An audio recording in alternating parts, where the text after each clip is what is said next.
on youth protests and public criticism claims that young Kenyans are merely being incited underestimate an entire generation. Young people do not need politicians to tell them whether they are unemployed. They do not need opposition leaders to tell them whether food prices are high. They experience these realities every day. Finally, we have the Deputy Minority Leader of the Senate, Senator for Kitui, Senator Enokio Wambua. Article 33 of the Constitution of Kenya 2010 protects freedom of expression. Article 37 protects the right to assemble, demonstrate, picket, and present petitions. Article 38 guarantees every citizen the right to make political choices, participate in political activities, and engage freely in the democratic process. Article 238 requires national security to be pursued in compliance with the law and with utmost respect for human rights and fundamental freedoms. These constitutional guarantees cannot coexist with intimidation, unlawful force, abductions, suppression of dissent, or the criminalization of legitimate political participation.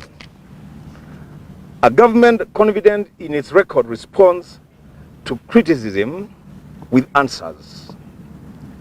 A government that responds primarily with insults, threats, arrests, or intimidation signals insecurity, not strength. Mr. President, Kenya needs a unifying leader at this moment in its history. It does not need new political enemies. It does not need fresh divisions. It does not need a return to the habits that are previously endangered national cohesion.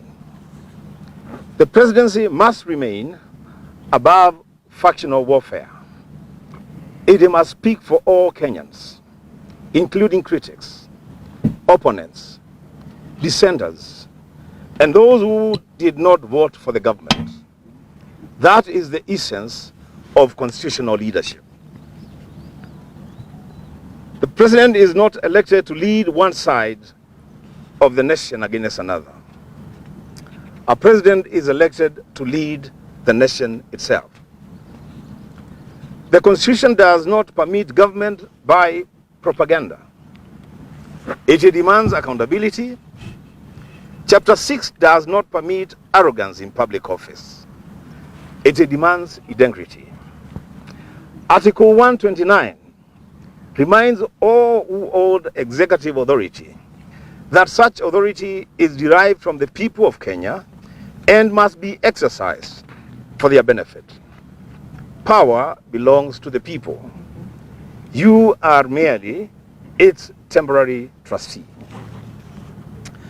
The Constitution demands government by law, not government by political convenience. It demands obedience to court orders, respect for constitutional freedoms, accountability in public office, and fidelity to democratic principles.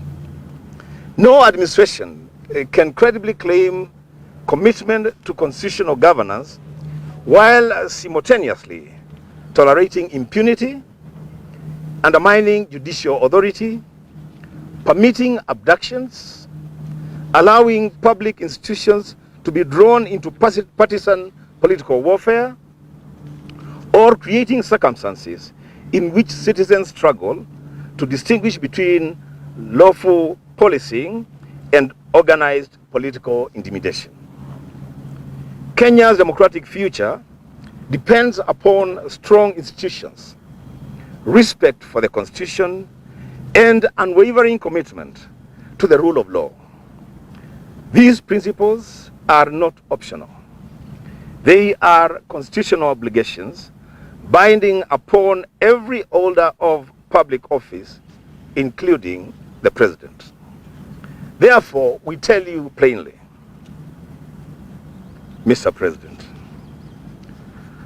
stop hiding behind UDA officials. Stop outsourcing insults. Stop blaming retired leaders. Stop campaigning against the past. Start governing the present. Kenyans, Mr. President, did not elect you to write letters to Uhuru Kenyatta. They elected you to lower the cost of living, create jobs, support farmers, improve healthcare, strengthen education, protect constitutional freedoms, and restore hope. If your administration has performed, let the lives of Kenyans testify. If the economy has recovered, let households feel it. If jobs have been created, let young people find those jobs. If healthcare has improved, let patients experience it. If agriculture has been revived, let our farmers confirm it. If housing has succeeded, let completed and occupied homes speak. But do not ask suffering citizens to ignore their pain because UDA has written yet another political letter. Let us stop the pretense. Let us stop pretending William Samoei Ruto was not deputy president for 10 years. Let us stop pretending today's challenges were created entirely by retired leaders. Let us stop pretending propaganda can reduce the price of unga. Let us stop pretending slogans can lower electricity bills. Let us stop pretending blame games are leadership. The people of Kenya are awake, Mr. President.